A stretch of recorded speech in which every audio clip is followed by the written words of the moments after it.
गणेश उत्सव कार्यक्रमाचं सूत्रसंचालन करत असताना माईकवर बोलणाऱ्या मंडळाच्या कार्यकर्त्याने किंवा निवेदकाने गणेश उत्सवाच्या प्रत्येक दिवशी जर ह्या चारोळ्या वापरल्या तर तुमचं सूत्रसंचालन अधिक सुंदर होईल आणि त्या दिवशीचा असलेला गणेश उत्सवाचा कार्यक्रम देखील सर्वांना आवडेल। त्यासाठी मी या व्हिडिओच्याद्वारे आपल्या सर्वांना विनंती करतोय की गणपती उत्सवाच्या कार्यक्रमाप्रसंगी या चारोळ्यांचा वापर तुम्ही अवश्य करा।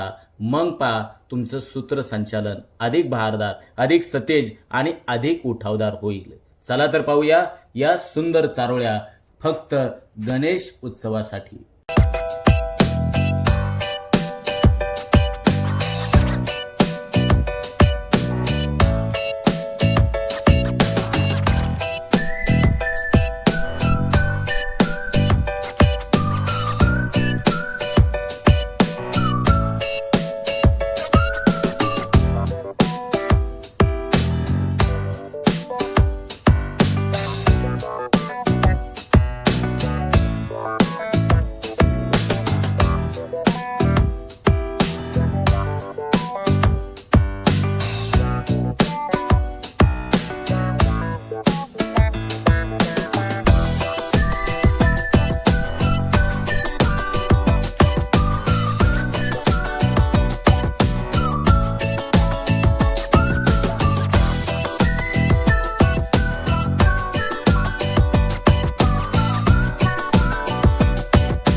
आमच्या चॅनलवर नवीन असाल तर सबस्क्राइब बटनावर क्लिक करा आणि बेल आयकॉन